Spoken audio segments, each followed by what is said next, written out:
আসসালামু আলাইকুম, welcome back to my channel NNK lifestyles.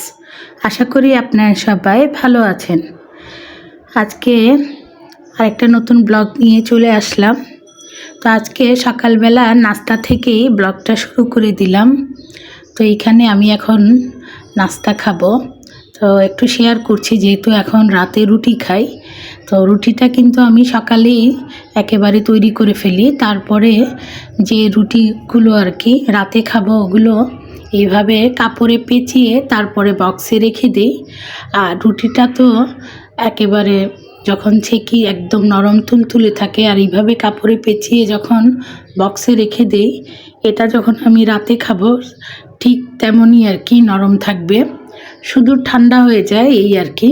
তবে একদম নরম যেরকম রুটিটা এখন আছে ঠিক সেম ওরকমই থাকে।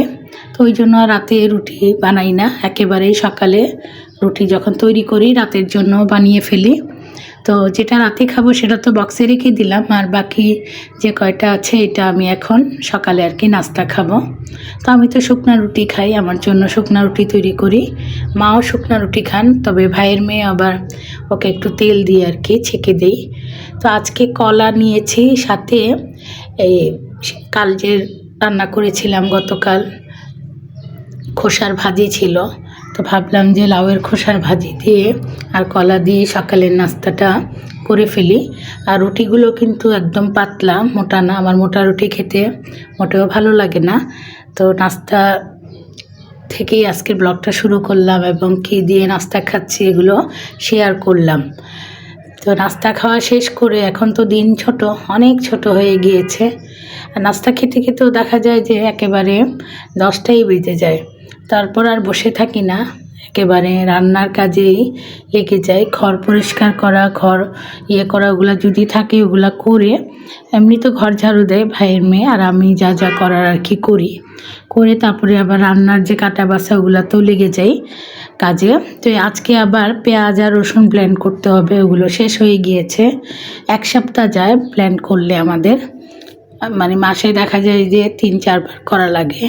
আর এখানে কিছু রুই মাছের পিস আর মাথা রয়েছে, আর 2 টুকরা পাঙ্গাস মাছের টুকরাও রয়েছে, এগুলো মা ভিজিয়ে রেখেছেন। তো আজকে বাজারে যাবেন না, মা বললেন যে ফুলকপি রয়েছে ওগুলো বের করে রেখেছেন, সাথে টমেটো, আলু এগুলো রেখে আমাকে বললেন মাছ ভিজিয়ে রেখেছি, এগুলো দিয়ে আর কি ফুলকপি, আলু, টমেটো দিয়ে রুই মাছ রান্না করার জন্য। আর কিছু সিম ছিল, সিম এখনকার যে সিম ওগুলো আমার প্রথম ভালো লেগেছে, এখন কেন জানি ভালো লাগে না। তো সিম কিছু ছিল, বললো ওগুলো ভাজি করে ফেলার জন্য ফ্রিজে রাখা ছিল। তো এইখানে আমি পেঁয়াজগুলো এইভাবেই আর কি খোসা ছাড়িয়ে আর এইভাবে ধুয়ে একটু কুচি করেই কাটি, কারণ ব্লেন্ডারে ব্লেন্ড করতে তাড়াতাড়ি হয়ে যায়, সময় লাগে না। তো 1 বক্স করে রেখে দেবো, এটা আমার 1 সপ্তাহ চলে যাবে।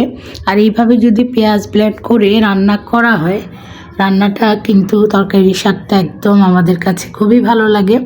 আর আমি সেই ছোটোবেলা থেকেই মা, তারপরে আমাদের যত মানে আমাদের সিলেটে যত আত্মীয় স্বজন আছেন, আমাদের যত পরিচিত সবাইকে দেখেছি এরকম পেঁয়াজ রসুন ব্লেন্ড করে তরকারি রান্না করতে। কেটে দেওয়া হয় তবে অল্প, মানে এতটা না। তো এইখানে পেঁয়াজ ব্লেন্ড করার পরে এগুলো রেখে আমি এখন তরকারিটা আগে কেটে নিব। আগে কাটাকুটির ঝামেলা শেষ হয়ে গেলে দেখা যায় যে রান্না করতে আর অত সময় লাগে না। আর মাছ রান্না করলে যেহেতু মাছ ভাজা ব্যাপার থাকে, তো মাছটা ভিজে যাওয়ার পরে তারপর মাছটা ধুয়ে লবণ হলুদ দিয়ে মেখে রাখলাম। এখানে এই যে এখনকার টমেটোর কথা কি বলবো, এই টাইপের টমেটো আমার কাছে মোটেও ভালো লাগে না। আর মা এগুলাকে গ্রেটারে গ্রেট করে দেন, বলেন যে একেবারে গ্রেট করে দিলে টকটা লাগবে, এই টমেটোতে মোটেও টক নেই। তো যাই হোক, খারাপ লাগেনি, গ্রেট করে পুরোটাই দিয়ে দিলাম। এখানে 2টা টমেটোর তো কী দাম, মানে বলাই যাবে না। তো যাই হোক, ফুলকপি 2টা, ফুলকপিও যে রান্না করেছি না, মানে ভালো লেগেছে, কিন্তু ওই যে আগের যে স্বাদ ওইটা কিন্তু পাইনি। আমার কাছে কেন জানি মনে হচ্ছে এগুলো ফুলকপি না, হাইব্রিডের সবজি তো এখনকার মানে ভালো লাগে না। তো যাই হোক, খেতে তো হবে, মা নিয়ে এসেছেন। তো ফুলকপি কাটার সময় দেখলাম পোকা নেই, তারপরেও আমরা যেটা করি আর কি, কেটে পানিতে ভিজিয়ে রাখি, তাহলে ময়লা পোকা যা থাকে এগুলো বের হয়ে যায়। তো এটাতে কোনো পোকাই ছিল না। তো আমার ভাইয়ের মেয়েকে বললাম ভিজিয়ে রাখার জন্য। আর এদিকে আমি অন্যান্য কাজগুলো করে নিব। সিম আলুগুলো ভাবলাম যে পরে কাটি, আগে সবজি কেটে রান্নাতে চলে যায়, মাছ ভেজে চুলা যেহেতু খালি, তরকারিটা বসিয়ে দেই। আর এখন এই রান্না করতে করতে 1টা বেজে যায়, তারপরে আর সময়ই থাকে না, 1টা 1:30টা বেজে যায়। তারপর তো গোসল নামাজ এগুলো রয়েছে। তো যাই হোক, এখানে কাটাকুটি শেষ। এখন এই যে 2টা আলু নিলাম, আর এই সিম, এগুলো ফ্রিজে মানে কয়েকদিন ধরে আছে। আমার তো রান্না করে খেতে ভালো লাগছে না, ভাজি করেই আজকে খেয়ে নিব। আমি মাকে বলছিলাম যে একটা কালো টাইপের দেশি সিম পাওয়া যায়, ওগুলো আনার জন্য। তো মা আমাকে বললেন বাজারে গেলে যদি পাই তাহলে নিয়ে আসবো। আমার কেন জানি সিমের তরকারি শুটকি দিয়ে রান্না করে খেতে ইচ্ছা করছিল, রুট্টা মাছের শুটকি, সাথে আবার একটু চাপা শুটকিও দিব। তো ওই সিমটা, বিচিওয়ালা যে সিম থাকে, ওইটা দিয়ে খেতে কিন্তু খুবই ভালো লাগে। তো মা যখন নিয়ে আসবেন তখন রান্না করব। এখন মা পাননি বাজারে। তো এই যে রুই মাছগুলো ভেজে নিচ্ছি, আর আমি তো মাছ ভেজেই সবসময় রান্না করি। আজকে ভাতও চড়িয়ে দিলাম, ভাবলাম যে চুলাটা খালি যাবে, ভাজি কাটা থাকলে তো ভাজি বসিয়ে দিতাম। তো ভাজি যেহেতু কাটা হয়নি, তো ভাতটাই চড়িয়ে দিলাম। তো এখন ভাত হোক, আর মাছ ভাজা হয়ে গেলে তরকারিটা বসিয়ে দেব। তো আমার আজকের ভিডিওটি যদি আপনাদের ভালো লেগে থাকে তাহলে অবশ্যই লাইক দেবেন, কমেন্টস করবেন। আবার এখন যারা যারা নতুন আমার ভিডিও চ্যানেলে এসে ভিডিও দেখছেন, আমার চ্যানেলের ভিডিও দেখে যদি আপনাদের ভালো লেগে থাকে তাহলে অবশ্যই আমার চ্যানেলটি সাবস্ক্রাইব করে দিবেন, পাশে থাকা বেল আইকনটি অন করে রাখবেন, তাহলে নতুন কোনো ভিডিও ছাড়া মাত্রই চলে যাবে আপনাদের কাছে। দেশ দেশের বাইরে যে যেখান থেকে আজকে আমার ভিডিওটি দেখছেন, আপনাদের সবাইকে জানাচ্ছি অসংখ্য ধন্যবাদ। তো এই যে ভিডিওতে তো চাই অনেক কিছু বলতে, যারা নতুন এসেছে, নতুন কি পুরাতন, যাদের দেখা যায় যে 10,000 তারপরে 20,000 সাবস্ক্রাইবার, মানে পুরাতন 20,000 সাবস্ক্রাইবার যার, উনি তো নতুন না।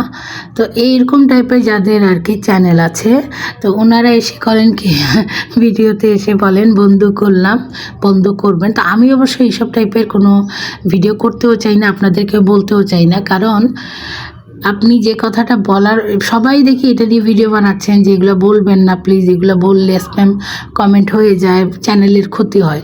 তারপরেও যেহেতু আর কি ঘাটতেরা, আপনাদেরকে ঘাটতেরা ছাড়া তো আর কিছু বলবো না, তো আপনারা তো শুনেন না। তো যাই হোক, আপনাদেরকে একটু বলে দিচ্ছি, ভিডিওর নিচে এসে যখন এগুলো বলেন, তো আপনাদের কাছে আমি যাব, আপনারা আমার কাছে আসবেন, ঠিক আছে। তারপরে কি করবেন, আপনাদেরকে সাবস্ক্রাইব করে দিলাম, আপনারাও আমাকে করলেন, পরে অবশ্য কেটেও দেন কিনা জানি না, কারণ দেখি যে অনেকগুলো কেটে যায়।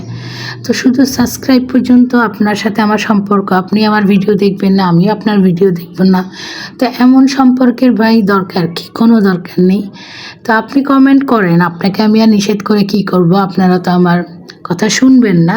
আর আমার চ্যানেলের তো অলরেডি 12টা বেজেই গিয়েছে, তো আমি তো আর এটার 13টা বাজাতে পারবো না।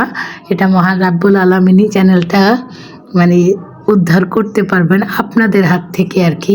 আসলে বলতাম না কথাগুলো, মানে মুখে দিয়ে চলে আসে যখন দেখি যে এইভাবে, এই যে প্রত্যেকটা আপু ভিডিও তৈরি করছেন যে প্লিজ আপনারা এইভাবে বলবেন না, কিন্তু আপনারা তো কথা শুনেন না, প্রত্যেকের চ্যানেলে গিয়ে এইভাবে স্প্যাম কমেন্টগুলো লিখেন। তো যাই হোক, আমি যেটা বলছি আর কি, যে লিখে যান, অসুবিধা নেই, কিন্তু লিখে লাভ কি, আপনার লেখা পর্যন্তই, তারপরে আর তো আর কিছুই হবে না, আপনারও কিছু হবে না, আমারও কিছু হবে না। আমার যা ক্ষতি হওয়া তা তো হয়ে গিয়েছে, চ্যানেলে ভিউ নেই, চ্যানেলের গ্রোথটা পুরোই কমে গিয়েছে। তো যাই হোক, অনেক কথা বলে দিলাম, এই যে রান্নাও করে ফেললাম, সবশেষে সিম ভাজিটাও বসিয়ে দিলাম। তো আসলে প্রতিদিন এখন ভিডিও দেওয়ার চেষ্টা করি, ভিডিওতে মোটেও ভিউ নেই, তো আগের মতো ওইভাবে আর ভিউ হয় না, জানি না কেন। সবাই আমার এই চ্যানেলের জন্য দোয়া করবেন। তো সিম ভাজি করতে করতে আমি আপনাদের কাছ থেকে আজকে বিদায় নিয়ে নিচ্ছি। আজ তাহলে এই পর্যন্তই, দেখা হবে ইনশাল্লাহ পরের কোনো ভিডিওতে। আপনারা সবাই ভালো থাকবেন, আল্লাহ হাফেজ।